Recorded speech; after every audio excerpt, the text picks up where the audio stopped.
Hello and welcome to Curt's Corner. I'm your host, Cur3t's, and this is our 8th episode of Curt's Corner, and my guest this week is Frank Montibeller. Now, Frank started out as a musician and an athlete, among other things. At Helena High, he showed his versatility by rotating between battling in the gridiron pits to singing with a barbershop-type quartet. A U.S. Navy veteran, Frank went on to a long career off and on in radio and TV, mostly as a salesman, but also in several other capacities as well, including sportscasting and station manager. He has a lifelong resume in community service, highlighted by his volunteer work with the Last Chance Stampede and the National High School Finals Rodeo. And I also found out that he was later on involved in horse racing for a couple decades. So it's a great pleasure and honor to welcome to the show Frank Montibeller. Curt, thank you very much. Pleasure. Yeah, I'm glad you're here. Glad you could make it. And well, I'm glad to do it. Yeah. I hope it's going to be fun. It will be fun. Okay. We appreciate that. Now, before we get started, every once in a while I surprise my guest with a mystery question. And I want you to look at my logo here. And if you look at the spelling of Curt, there's a 3 in there. Mm-hmm. Can you guess what the significance of that 3 is? No, I can't, right off the top of my head. It's silent. The 3 is silent. Okay. Okay. So now that with that. now that we solved another great mystery of the universe. Okay. Do I dare ask another question? Why? I stole it from Stephen Wright, Okay. the comedian. Yes. Okay. Plagiarism. All right. Okay. And also, before we get started, I like to mention my connection with my guests. And in addition to growing up listening to Frank on the radio and TV once in a while, later on we connected in about 2004 when I was promoting the Helena Sports Hall of Fame. And I had an appearance scheduled on Jay Scott's Coffee Break to promote the Hall of Fame, fundraising effort that I was doing. And in the process of holding down a full-time job and running around like a chicken with my legs cut off, I spaced out the interview, and it was embarrassingly a no-show for the coffee break that week. So, I was bummed out at myself, beaten up on myself, thinking, well, I blew that, I need all the help I can get, and that chance slipped away. Except, a couple of days later, I got a call from a fellow that worked at the station by the name of Frank Montibeller. And he said, Curt, let's reschedule that show. We need to get you in there. And I said, okay. So I didn't forget that one. Mm-hmm. I did the show.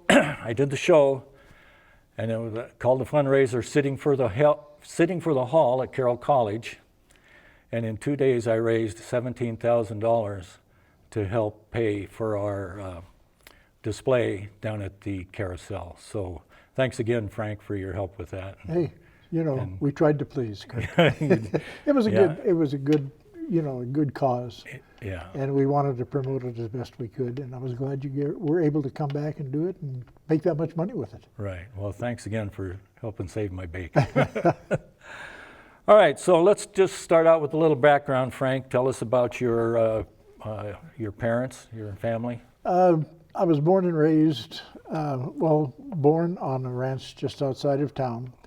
My father and mother lived on a ranch in Nelson that my great-grandfather homesteaded in Nelson, and is named after him, Cyrus Nelson. Wow. And my great-grandmother, Arva.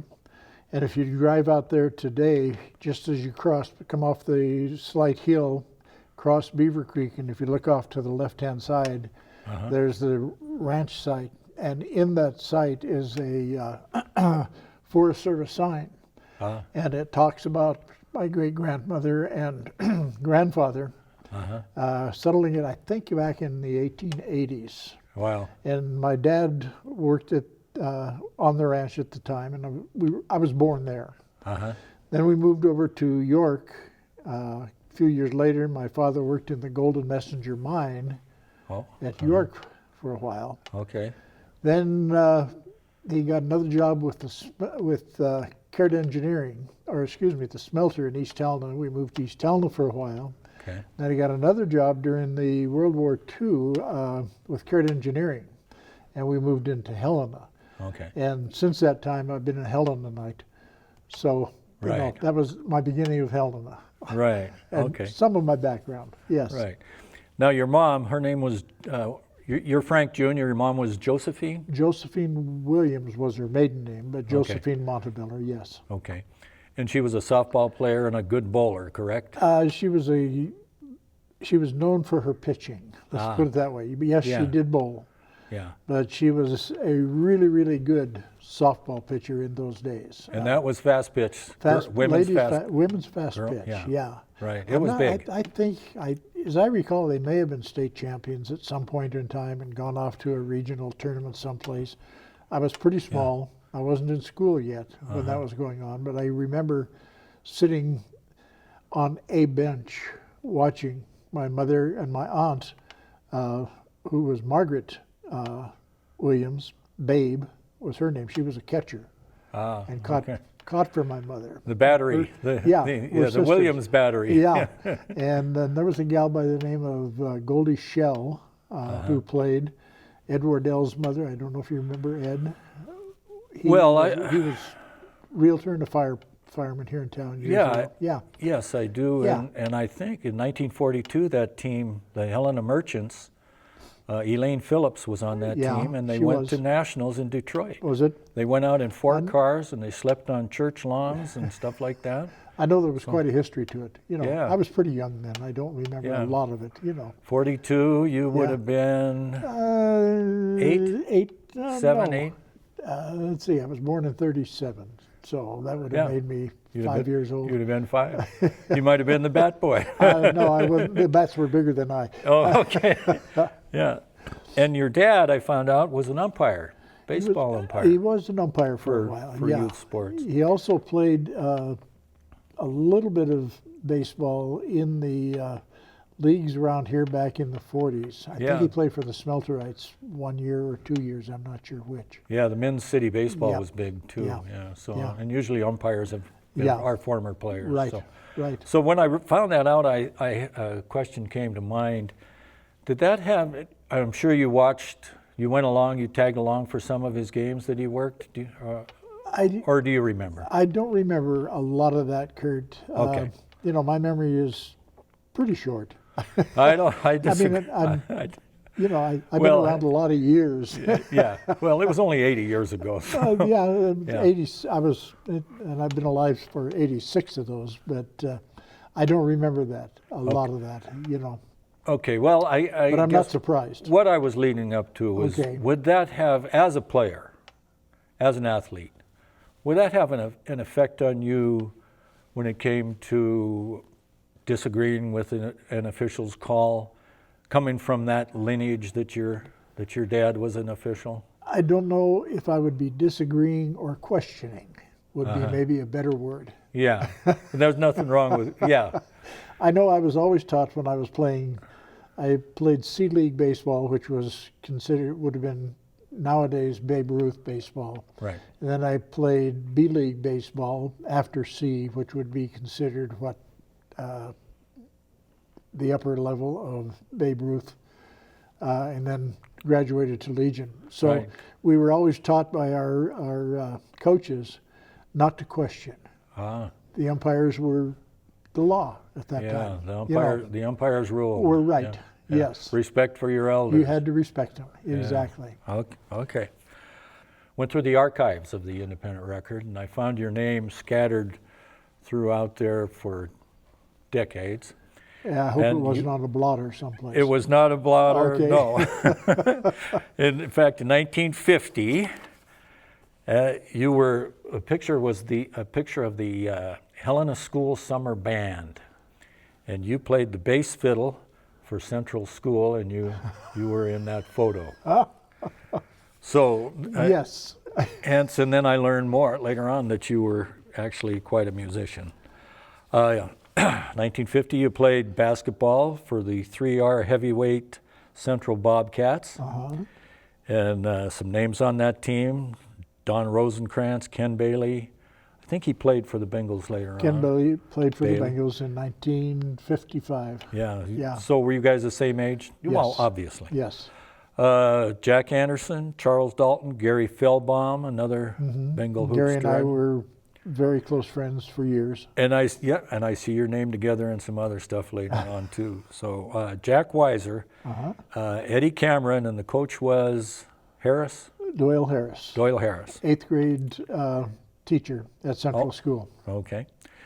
1951, you went on a YMCA summer camp trip with YMCA director Ron Kime Yes. and Gary Feldbaum. Do you remember that? Yes. Where you went? Gary and I volunteered to work at the Y quite a bit. It was an interesting type of work. I remember refereeing men's city basketball when I think was in about the 7th or 8th grade. You know, I'm this little short guy with all these big, like the Kime boys, Ron and Steve Kime. There's a baptism Yeah. of fire.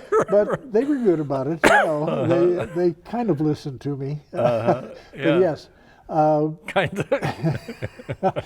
they sent us. The Y here sent both of us out to a junior leaders camp in Seabeck, Washington, Oh, okay. and we spent a week out there. Yeah, Cool. amazing the stuff you dug up on me, Kurt. Yeah, well, that was good training, yeah.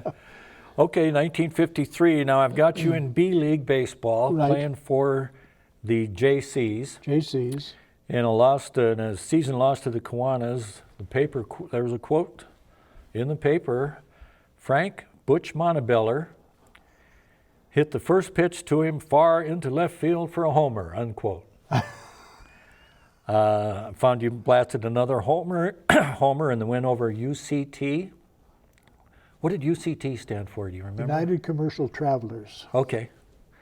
In the season finale, you beat Kiwanis 5-4 to pull out of the cellar. You were in 4th out of 5th, and you pulled out of the cellar 5-4, thanks to a triple play by pitcher Tom Schneider to third baseman Lanny Fred to second baseman Matthews, and they didn't have a first name. Matthews. No, I can't remember the Matthews. Was the it- others. The other players I remember were very well. And I see Lanny Fred's name later on, which we'll come to, and Right, some stuff okay. that you did. 1952, that would have been your freshman year. You earned a Bingo Frosh Award. Names in there: Lanny Fred, Gary Schmidt, future Bengal quarterback, Right. Norm Gray, Another one. everything. Yeah. State handball champion. I mean, Yeah. everything. Football player. Everything. Basketball Basketball. player. Yeah. Jeff Conley. There were some good athletes. on Yeah. that. Jeff was our pitcher later Ken- on down the road. Ken Bailey And he again. also played basketball. Yeah. And Bruce Casebolt. Right. And that year you were a member of the Helena High Junior Philharmonic Choir. So Yes. you must have had some pipes. Were you baritone or bass? No, I was a tenor. First you were, tenor. You were a tenor. Believe that or not. Yes. Was it before your voice changed, or? I was still going through puberty at that time, I Okay. think. Yeah. So you did an extra high note once in a while. Yeah. Yeah, we all remember that. In fact, I still do it once in a while. Let's see, you're listed on the HHS track team. Yes. What'd you do, weights? Weights, shot put, discus, shot and discus. Yeah, throwing. Vigilante parade float called Dr. Dupo. You won the stage and carriage division. And with Tom O'Connell, Mike O'Connell, and Michael Price. Right. Okay. So then the next year, your sophomore year, you made the Bengal Kittens B football team. Mm-hmm.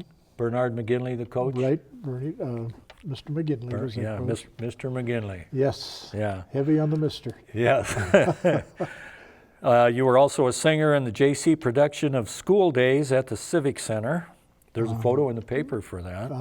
Yes. And one of those ensembles, the accompanist was Patty Hopkins. Patty Hopkins did some of our accompanists. Sharon Score was one of our other ones. Right. So I'll have a question about that in a Yes. bit. Okay. You might know what it is. Varsity football as a junior under Bus Williams. In a 19-12 win over Livingston, Coach Williams quoted your play. He said that Frank Montibeller was a pleasant surprise in the line. He played a beautiful game in the middle, unquote. There's a story. There's a story behind that game. Let's hear that story. That was the only win of the season. Okay. Our senior year. I know there were some lean years. Very lean. Livingston traveled by car. Okay, they didn't have bus transportation at that time. And one of the vehicles containing all of their ends ran off the road. Ooh. The kids that were in there were injured slightly, Uh-huh. enough that they weren't able to play the game. Yeah. And that was the only game of the season that we won that year in 1955. Well, so there should be an asterisk. There should be there. a big asterisk, almost a blank. Yeah. Okay. And then How bad it was, the last game of the season we played Butte High here in Helena. And several of us decided that the season was that bad that we thought, well, if we get behind too far, we're going to start fights and get thrown out of the game. you don't have to try to start a fight with Butte. No. Here you did. You know, over there, no, you didn't have to. Yeah. But here you did. And about the fourth play of the game, one of the Butte football players clipped me in the ankle, and I had to go out, and I ended up with a broken ankle. Oh. And three of the other players, one of them got injured, of our seniors who were going in this little conglomerate that was going to get kicked out. Yeah. Got injured, and he had to sit the bench, and then the other two did get in fights and got ejected. So maybe an asterisk by that score well, too. we lost that game 62-0. Oh. Yeah. Yeah. Well, mission accomplished, Frank. Yeah. The football fame was not very good Yeah. at Helena High those years. Yeah. Was it worth a broken ankle or? It was fun. Okay. Yeah, when you're a kid. Okay, you made junior varsity basketball the next year. That was as far as it went. Yes. Yeah. That was Bernie McGinley again, and Dick House, who I became friends with later when I worked at Buttrey's. Right. He was the assistant manager, and him and I became friends. Jack Howard, and again Gary Schmidt. And in the win over the sophomores, you scored 11 points. Really? One of your best games. Yeah. Why'd they cut you? I wasn't a shooter. Must have been inside, huh? Yeah, I was a rebounder and you know, a passer, but I was not a shooter. Yeah, use your body. There you go. Yeah. I was big enough.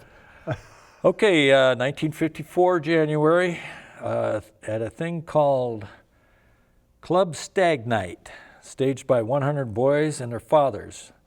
You watch films of Chuck Darling's basketball at Iowa, a fishing video, and then 4-H club members, including yourself, Ken Bailey, Dick House, and Bruce Casebolt. I'll have to give Dick some grief about that. Yeah. I did not know he was a singer. You formed a quartet, harmonized your renditions on 3 songs. Okay, moving forward, you appeared in that play called Mrs. McThing. Mrs. McThing, yes. And do you remember your character? Yes, my name was, I was a crook. Poison Eddie. A Poison Eddie Schellenbach. Ooh, boys, the question before us is this. Do we take this kid called, this I can't remember what that part of the lines from that show. Yeah. Beverly Berg, or later become Beverly Fox, was the lead, the female lead in that. Yeah, this is a big thing. I remember it well. I think her name comes up later, but we'll find out. Okay, sorry. So you were the president of the Philharmonic Choir, Helena High's Philharmonic Choir. At one point, yes. Another picture in the paper. Let's see, Legion Baseball. Now that was your 1 year with the Legion, with the big club. And end of July, you were still hitting .395. You had just gone 7 for 12 the week before, leading up to that. Had a bad week. Bad week. Sorry. And then at the state tourney, you guys beat Anaconda 9-7, and you hit the game's only home run. Yeah, Beverly Berg. So on the Vigilante Queen contest, she was a candidate, and you were her manager. I was her manager. Yeah. Yes. Yeah, you were debonair. I was debonair. That too. And then at the JC banquet honoring Bengal football, a quartet of yourself, Raleigh Fisher, Lanny Fred again, and Dave Needler accompanied Sharon Score and provided several songs. Right. So that brings to mind a question. Did Lanny Fred date all of your accompanists? Good question. I think so. Well, I know he did those two. Yeah, he married Sharon. He married Sharon. Yeah, eventually. Yeah. Okay. And Lanny watches too, so Lanny. Does he? Good. Yeah. No secrets, Lanny. Okay. Oh, and then again, now in '55, which would have been the year. You graduated in '55. Yeah, it was my senior year. This was in March, and then, yeah. So the quartet, chanters from the Last Chance Gulch. David Dale replacing Lanny Fred. Yep. And the other three guys, yourself included. Right. You went to Great Falls in a talent contest. You sang Timberjack and This Old House. And later on, you changed your name to the Four Notes. We had fun. Yeah. It was an interesting group. Yeah. Any good stories about that? Memories? Actually, we did a lot of singing. We did a lot of singing here locally.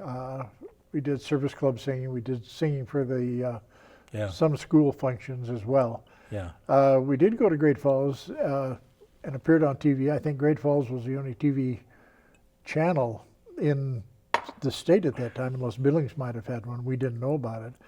TV wasn't even a thing in Helena yet. You know, they didn't have any cable system or anything like that. You could get Great Falls on an antenna. I know when we went up, my folks' next door neighbor had a TV, and they went over to the neighbor's house when I was on TV to watch it. Yeah. Oh yeah, going over to the neighbors to watch. Wow. It was black and white, of course. Yeah. And were you still singing tenor? Yes, okay. I was. Okay. Oh, you played some intramural basketball your senior year. A little. Yeah, and let's see, and you were the Tuesday night champions, the Wranglers, with guys like Phil Mills, who was later on one of my teachers, Gary Schmidt, and Frank Ensign. Oh, the pole vaulter, yeah. Pole vaulter and runner. State champ. Yep. Yeah. And your Vigilante Parade float, Empire Builders of Montana, won the sweepstakes. That year we did. And a panorama in silver depicting the progress from the Pathfinder to modern businessmen in Montana history, and all the previous suspects are named on that float that we've already talked about. Tom and Leon Schneider. Leon, I met him with the Last Chance Stampede deal. Right. As the with the board. Jeff Condon, Jerry Small, Raleigh Fisher, Chuck Root, and Gary Felbaum. Right. So. Right. And there's a picture there. Now, are you guys covered in silver, or what's the deal with I was a worker on the float and helped put the silver on the other people. And what was it? It was a spray, some sort of a non-toxic, non-paint spray that we were able to spray on all of them.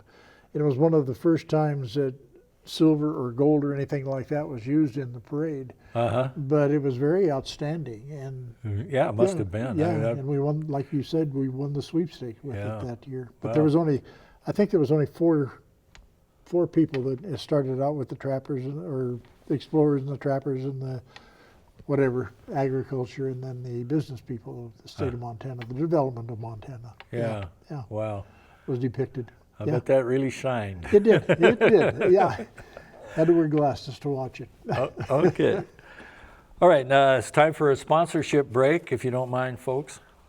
One of our major sponsors is Brecky Excavating and Construction, and owner Ray Brecky. His phone number is 406-439-5721 or 406-443-8782. And he's located at 5925 Lincoln Road. Also, thanks to Exit Realty and Bob Denherder. Bob is located at Western Premier Helena Great Northern Hotel, and his phone number is 406-449-8831. Exit Realty, locally owned and internationally strong. Okay, this is where I switch my notes, except for, oh, there's one thing I want to bring up. Oh, let's talk about your Navy. Okay. You joined the Navy. Joined the Navy. Norm Gray and I joined the Navy together Okay. and went to boot camp together San Diego. in San Diego. Oddly enough, and I don't know how it happened, they have what they call petty officers Yeah. in the companies. You're involved in a company of sailors. And when the company commander, who is an enlisted man and in charge of the group, is gone, there are two people who are in charge of the group when he is missing. For some strange reason, Norm was picked as the internal company commander, and I was picked as the secondary company commander. Wow. Norm walked around with a sword at his side. Huh. I walked around with a bayonet at my side. Uh-huh. Now, we did not have to do the drills that everybody else had to do. We had to do the firing, on the range and things like that, but we were not subjected to a lot of the things that the company was subjected to. And Wow. neither one of us had any realization of how we were chosen. Yeah, yeah. But we were chosen to be the two What's your lead were, in that group, yeah. were you glad that you were chosen? Yes, Yeah, because we didn't have to work at all. We didn't have to clean barracks and things like that. We had to supervise it, So it was kind of fun Yeah. that way. I was very, very fortunate. Okay. So you get out of boot camp. What happened? I got out of boot camp, went to the electronics technician school in Treasure Island. ET. Yeah. ET school, and was way above my pay grade in electronic technician school. And I worked hard at it. I went to night study classes and everything, and fortunately I had done that. But when I was washed out of the school, they offered me another school if I wanted to go to it. So there was like 25 of us that washed out at the same time. 3 of us were offered other schools, and the other 22 were sent off to Guam or Okinawa or someplace like that. Yeah. So I went on to personnel school at that time, which is, a personnelman is a office type individual, okay. Right. And yeah. I got that. I went back to San Diego. ET school was in San Francisco on Treasure Island. Then they transferred me back to San Diego, where I went through personnel school and graduated good there and was able to pick my next duty assignment, which ironically I picked Treasure Island again. You must have liked. I like the San Francisco Yeah, area, you must have liked San Francisco. So I spent the better part of 4 months working in an office complex there. Then, well, first of all, when I first got there, they didn't have, the school wasn't ready to start, so they assigned you to some sort of a job. Well, when I was in high school, I worked at the Sky High Drive-In. Oh. Okay, so where do you think they assigned me? Ticket taker? No, to the movie exchange. Oh. On Treasure Island. You know, when the ships would come in, Sure. they'd bring their movies that they'd had out, and we'd exchange them for other movies. Oh, you know, yeah, which was perfect. Yeah. You know, since that's what I had done. I'd been in the theater Yeah, division. yeah. Then after that, I got assigned to a repair ship called the USS Ajax Yeah. out of San Diego, and I spent 2 years on board the Ajax before I was discharged. Okay. And you went on a Westpac? We went over to, we were scheduled to go into Japan. We went to Hawaii, spent 4 hours in Hawaii. Most folks won't remember the Formosa conflict, which was after the Korean War and before the Vietnam War, but there was a conflict in the island of Formosa. I'm one of those folks. Are you? Yeah. Okay. Never heard of that. Yeah. And Wow. you can look it up.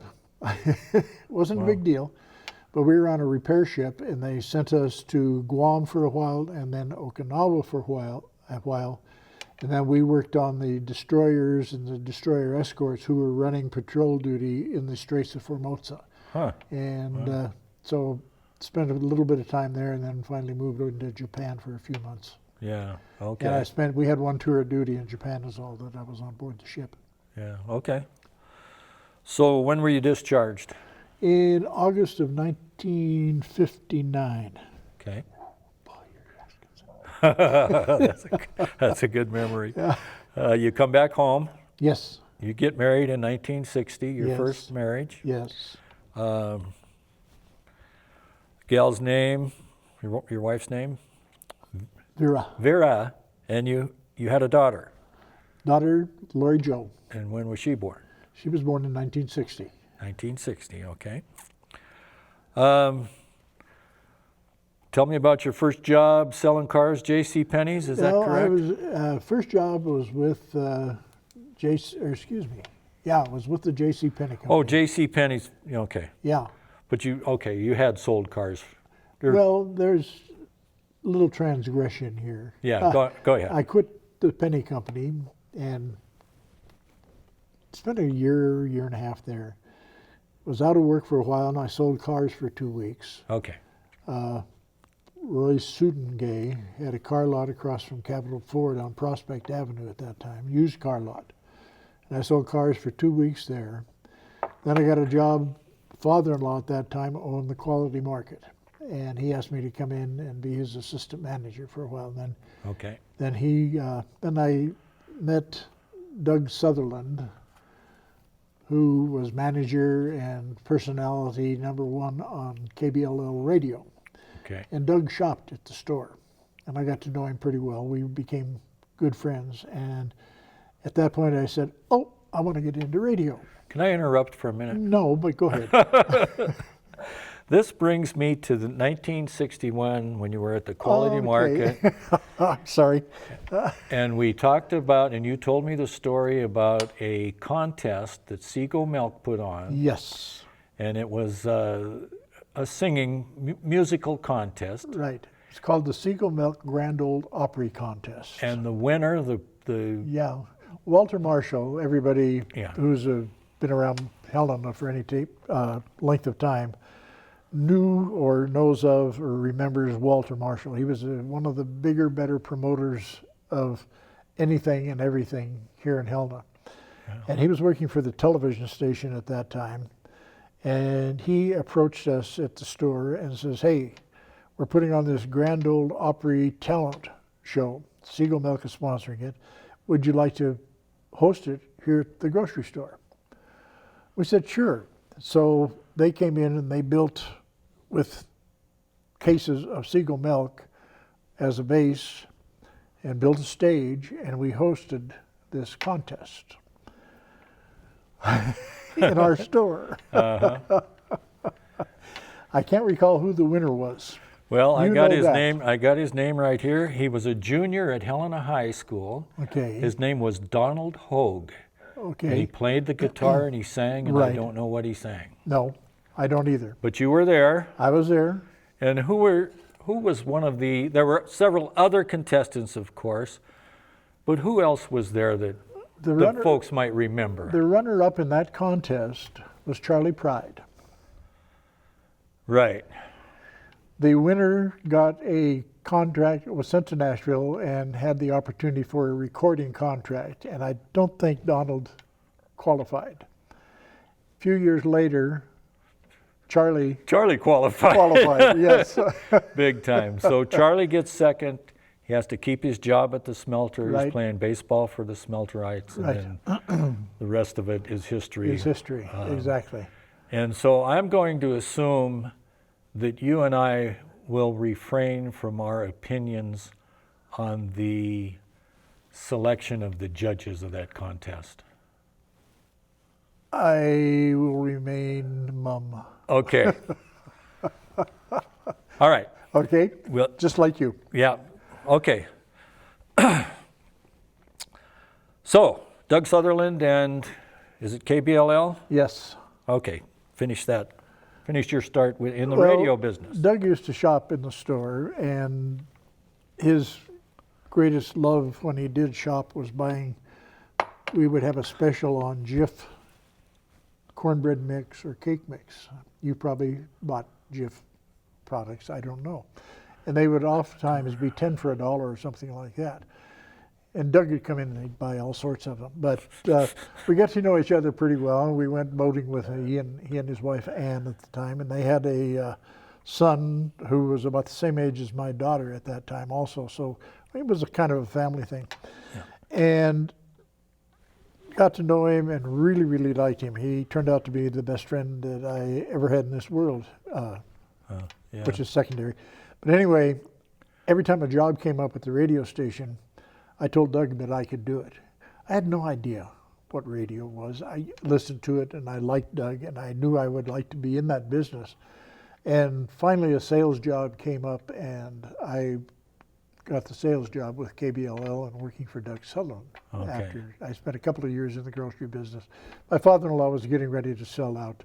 He had reached an age when he had diabetes and he was, unable to do it, and he finally sold out Yeah. to his partner, and it was time for me to move on also. Yeah. Okay. That was in 1963 Okay. that I got to start in broadcasting. Okay. And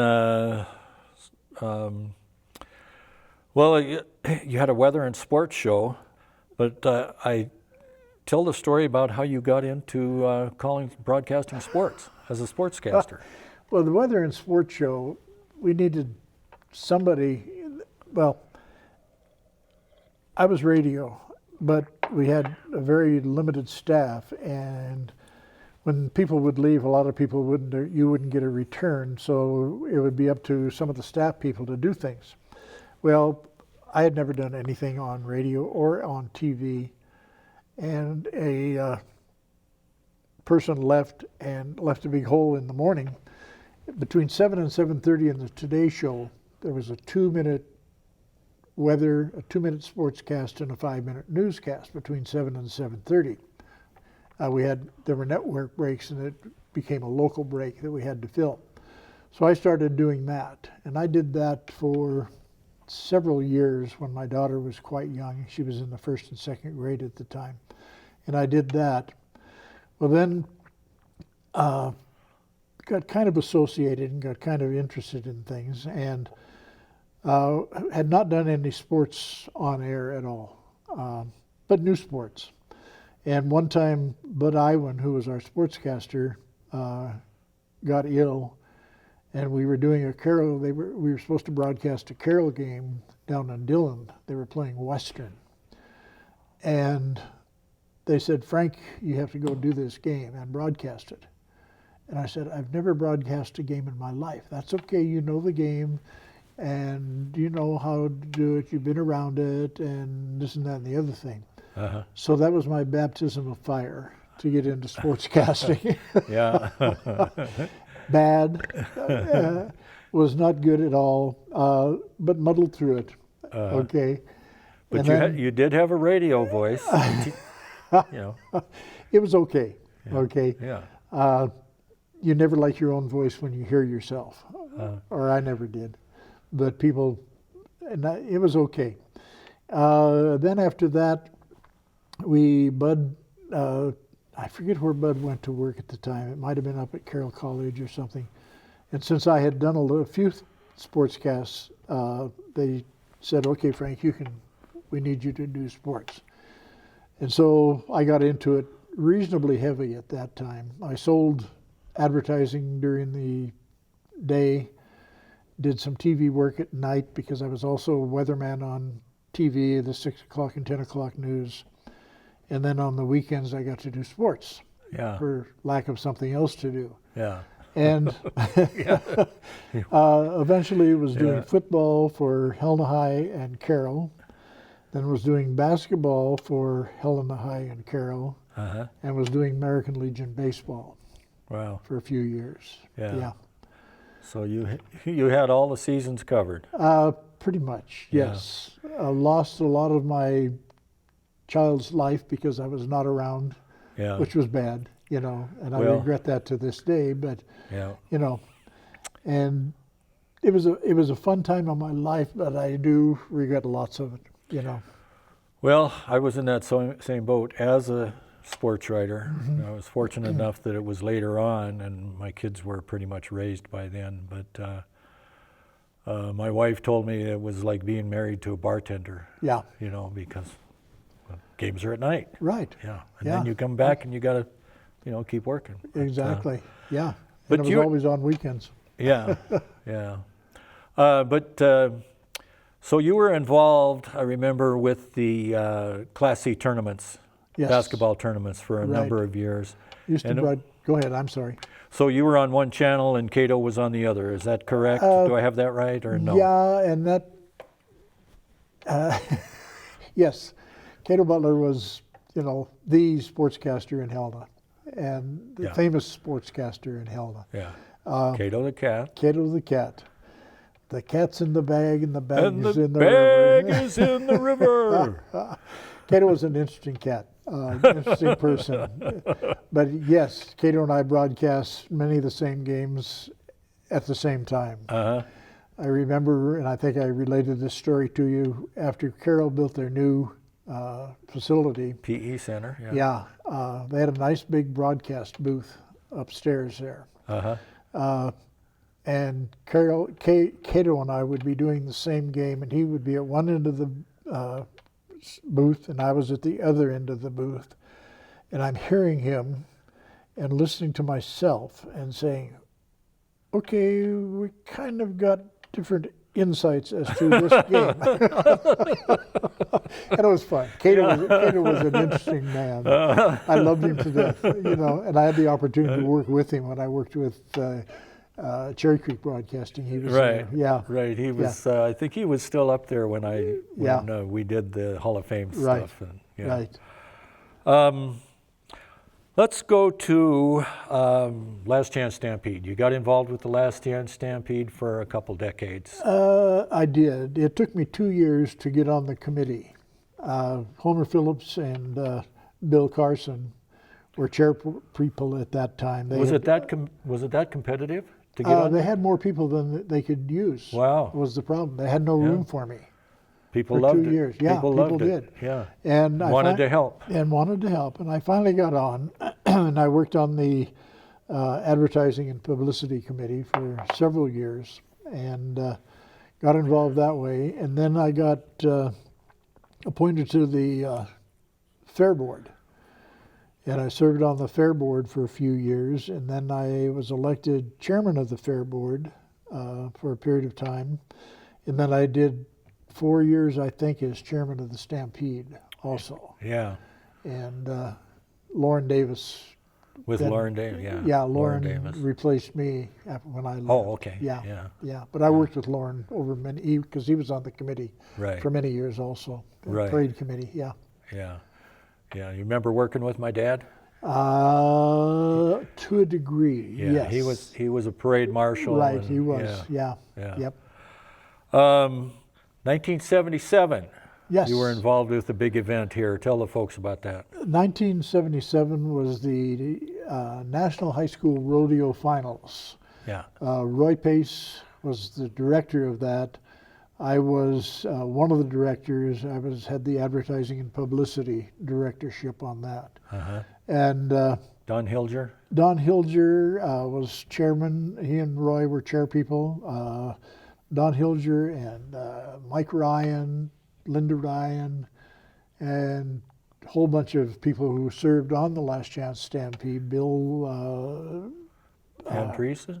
Andreessen, yeah, thank you. Yeah. You know, and it was a huge, huge undertaking. Yeah. We did 13 rodeos in 7 days. We had 2 a day for 6 days, and then the finals on Sunday. That's a lot of coffee, It Frank. was a lot of rodeo, let me tell you. I was a newlywed at that time. Oh, yeah. And working, Welcome to my world. yeah, Huh? working on the Stampede and then having this rodeo. Well, I remarried in 76. Yeah. So had the Stampede in 76 and then the high school rodeo in 77. Yeah. My wife's birthday is the 26th of July. Right, Now, yeah, right when the Stampede's going Stampede is always on the 26th of Exactly. July.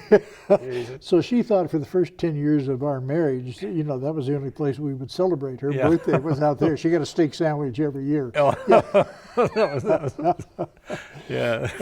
But it was a fun period of time. Yeah. Real fun period of time. Well, it was a big deal, that's for sure. When did you get into horse racing? I was working under contract to the Highway Traffic Safety Division of the state of Montana, at that time we were under the Department of Justice. When Mark Roscoe was Governor or attorney? no, Attorney General. Attorney General. Yeah. Worked for a fellow by the name of Al Goke. Al Goke was a horseman, he and his wife. And we were sitting in the office one day, and he says, you know what we ought to do? We ought to form a committee or form a partnership and buy a horse. And everybody, 2 or 3 guys in the office thought, oh yeah, that's a good idea. So they said, Frank, let's find 10 guys and form this partnership. Okay. So we did. Yeah. Horse racing was going guns. It was good. blazing. It was Yeah. big still here in Montana at the time. Yeah. So we put together this partnership of 10 guys. Another person by the name of Dan Anderson, who had Anderson Orthotics here in town, he was involved in horse racing. So we had 2 people that knew horse racing. The rest of the other 8, there was 2 or 3 highway patrolmen and Dudley Williams, who just recently passed away. He was a barber. Yeah. And Gordy Haig, I'm sorry, who was with the highway patrol, and Tom Schneider, talked him into it, and we all contributed an amount of money, and we sent Al Goke's wife down to Idaho, and she bought this horse for us, okay? And that Yeah. was the beginning. Okay. Yeah, more time at the fairgrounds. Yeah, more time at the You fairgrounds. weren't there enough. Yeah. We formed this partnership, and we named it, and I can't remember the name of the group. We had jackets, you know, and everything. Oh, wow. First race, the horse that we bought was he was, I think, 5 or 7 years old. I can't remember which. By a horse by the name of Buck's Cheer. And he was a distance horse. At that time, Great Falls had a race that was 2.5 miles long, Oh. quasi-marathon race. And that was the first race we entered the horse in, this group of us. And the doggone horse won the race. Wow. You'd have thought we knew what we were doing because we were so happy, you know. Yeah, you started at the That top. started there, yeah. 2 weeks later, we entered a distance race up in Kalispell. A horse won that race. And now, you know, we're walking around patting ourselves on the back. You know, yeah. we are really know this business. you know. Yeah. We're crushing it. Uh-huh. Then we entered a race down in Billings a couple of 3 weeks later, and the horse got injured, and we had to take him off the track. Oh, no. Well, in the meantime, Al Gook said, we ought to buy a weanling, which is a yearling horse, and bring him up and raise him and to see what we can do with a young horse. So we went around and collected some more money. We had to form another partnership because a couple of the guys didn't want to be in that same partnership. So we formed another partnership and took in some money and went down to Belgrade and bought a weanling colt down there. And we're going to raise him. And we brought him back up to Helena and had him at the barns out at the fairgrounds. And my wife and I did a lot of the care for him. She considered him a pet. And put him with John and Bev Tomoski. They were going to be the trainers of him. Yeah. And got him to paid all these big bunches of money into these futurities, you know, because that's the only way you're going to make money when you got a 2-year-old. And so I don't know, we had $10,000 or $12,000 into the horse before he even hit the track, and put him in a training race, and he broke down. And tried him again, and he broke down again. Huh. So we had to sell him. Well, that pretty well shot the partnership. Yeah. The 8 of the people couldn't see staying with it. But Dan and I became really, really good friends. And he said, Frank, you want to stay with this? And we can get we can get a horse and, you know, go on with this. I said, sure, why not? Yeah. So he and I went up to Great Falls one time and we claimed a horse up in Great Falls at the track up there. And that was the beginning of his partnership, he and I in a partnership. Yeah. We had the partnership for about 7 years. Over the years, we owned, he and I owned about 8 different horses. Uh-huh. Oh. Wow. We had a big stable, huh? Oh, not all at the same time. Okay. Dan had 14 horses of his own. Oh, and then wow. our horse, or I think the most we ever had at any one time was 2 in he and I partnership. Okay. Over the years, we made money 2 years. It was an expensive hobby. Expensive hobby, yes, yes. And the final year, Dan was out in Washington. He was running out there, and we had been running at the new track in Auburn, Washington, after Long Acres was sold, and we were running in Auburn after they opened that track. And this horse that we had at the time he ran out 2 years, pretty good amount of money, not a whole ton. But we had some money in the bank, and Dan called me up one time, and he says, Frank, you want to claim another horse? I said, sure, why not? So we claimed a filly, and Dan didn't like fillies, but this filly had run a 4.5 furlong race and set a new track record in Auburn, and he thought she would be good. So we claimed this filly. Ran her in her first race, and she came down sore. We laid her off for 6 months, ran her back again, and she pulled a suspensory, the same suspensory, and we had to sell her. Well, we claimed her for $12,500. We sold her for $2,500. My wife's continual saying, is you guys did it all wrong. You're supposed to buy low and sell high, and you never did that. You did it backwards. So those were my horse racing days. We had a lot of fun. Yeah. You traveled all over. 2 years I ran back and forth between.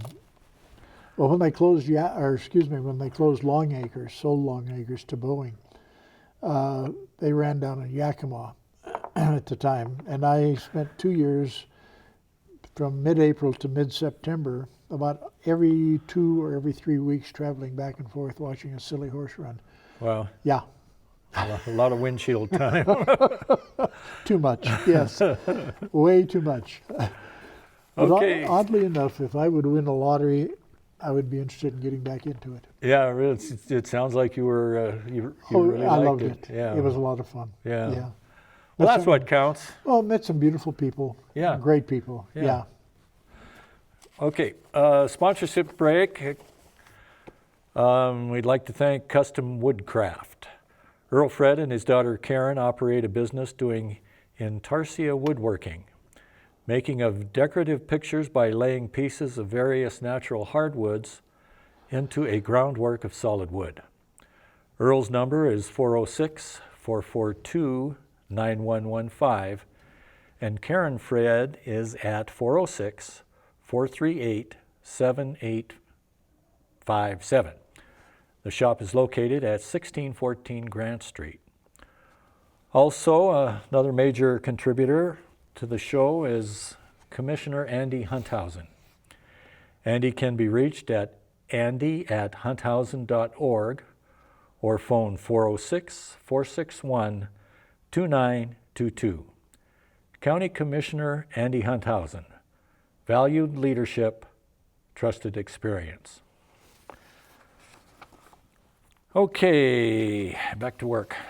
Could you just give us a short description of your delving into the art world? My delve was as an administrator. Okay. The Western Rendezvous of Art show, a lot of people remember, it was a major art show that started in Helena in 1972 out of the Historical Society. Then it moved out to Utah for a period of time, and then the Civic Center Board and the Montana Historical Society, it came back to Helena, and the Civic Center Board and the Historical Society were the sponsors of the show. Okay. I was sitting on the Civic Center Board at the time, so I was one of the co-chairs of bringing the thing back. Yeah.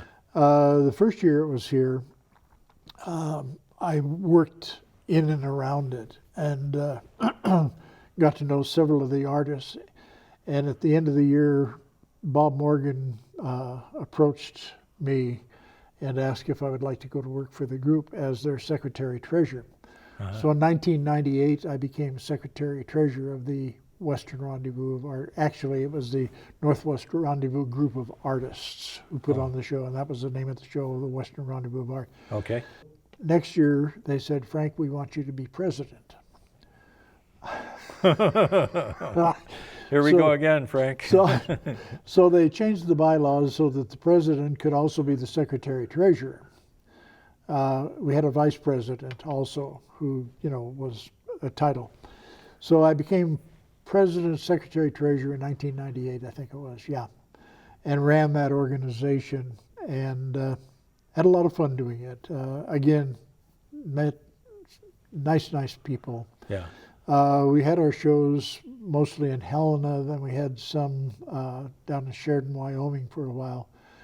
And then in 2018, our sponsors sponsored a place or a group had to sponsor us and bring us in, and then they would run additional things during our show. We would sell, and they would get a portion of the sales, et cetera, like that. I accumulated a little bit of art. I think you saw some of it when you were up at the house. I accumulated a little bit of it. Most of it was gifts from the artists, which I treasured dearly. Yeah, those are nice. Still have some of the artists that I keep in touch with. I don't know, did you see the PBS series last night and the night before on Buffalo?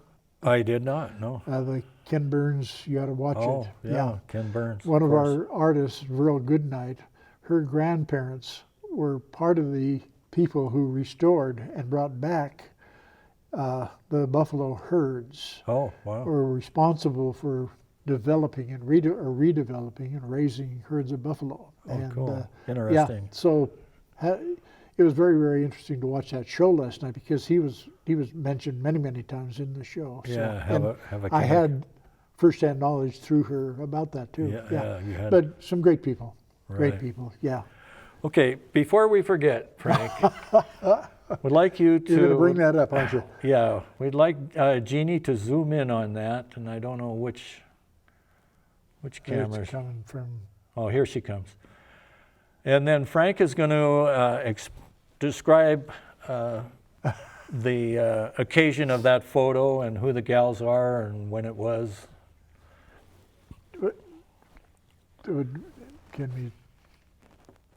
Oh, there you got it.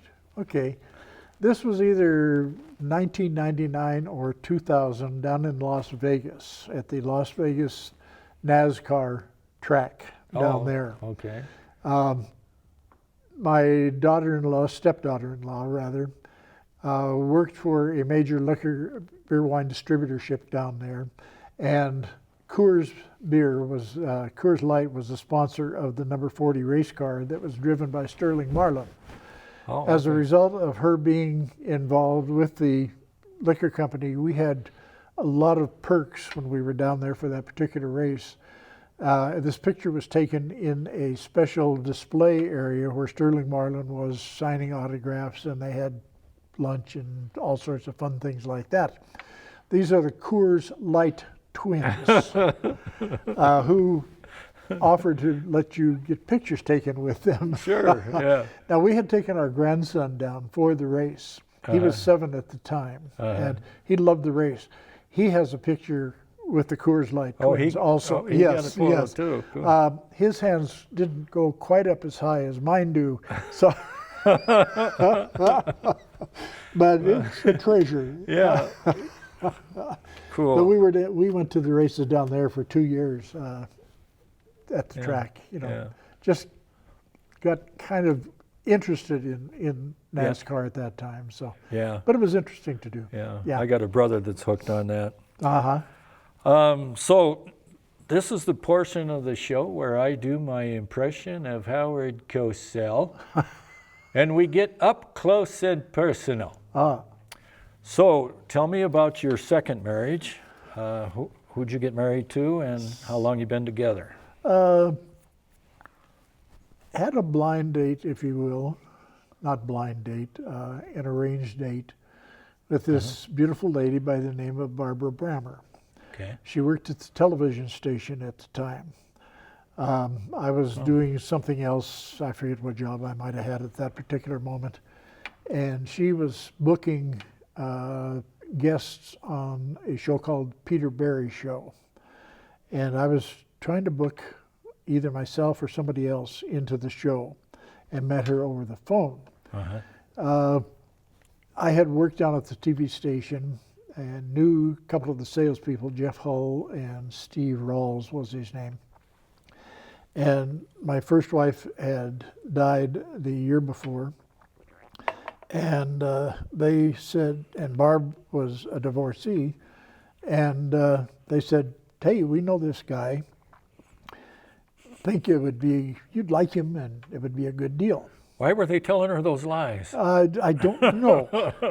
And some of the stories they told her, she was pretty leery about even meeting me. Oh yeah, the true stories. I won't go into it at this time because, but anyway, ended up having lunch with her one day, and from there on, we became really, really good friends, and we got married the following April. Okay. Yeah. How long you been together then? What'd she say, 46 years now, I think? That sounds Is that right. what she said the other day? Yeah. Yeah, 46 years, I believe. Yeah. Yeah. Maybe 46 and a half. Could be. Okay. Yeah. And your daughter, how's your daughter doing? What's She's she doing up well. to? She works down at St. Mary's Church. Oh, okay. Her husband is a former pharmacist, and Okay. they have a house here in town, and we see them quite frequently. And, Okay. yeah. Grandson, who we took to Vegas and Seattle and Park, and we did a lot with him. I was able to coach him in baseball at one Well, point. I was going to bring up that was another connection because I was working the Babe Ruth or the Father's Day. I don't know if was called that back then, but it was. Now it's called the Father's Day Babe Ruth Tournament. Where Right. they bring in 70, 80 teams. Yeah, yeah. And you stepped out of the trailer, the officials' trailer, or wherever they're keeping all the tabs on everything. And, Yeah, I was on the. Hey, Kurt, I'm recapturing my youth and I'm coaching my grandson's baseball team. Well, I was also on the board of directors of the Babe Ruth Baseball Association at that time. Okay. You know. Yeah. And then, yes, I did coach, co-coached, if you will, There you go. my grandson for about 4 years. Yeah. You know, in Little League Baseball. Good. Yeah. Keeps you young. It did. It Yeah. did. And it was fun, you know. And you're still working. And I'm still working. Yeah. My wife won't let me come home. You know, she doesn't want me around during the daytime. And no, it's Yeah. I sell radio advertising for the Montana Radio Company, Wow. and I've always, most of the time, been an outside salesperson most of my life, you know, or a salesperson, Yeah. and cannot handle office. Yeah. So I have to be out, and this keeps me out, and I Yeah. love it.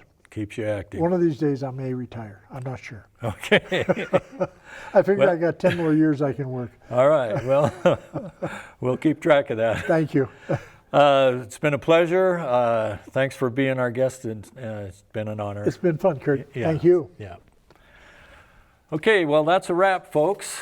I'd like to give a shout out to to my individual sponsors, Pat Murphy, Ken Nettleton, Tim Ferreter, Gary Turcotte, Bill Sprinkle, and Rick Pfeiffer. And if you would like to be a sponsor on Curt's Corner, you can contact me at 406-594-2878. And just remember, hey, Curt. Or send an email at curt52syness@gmail.com. So now, with apologies to Jackie Gleason, a little traveling music genie, if you please.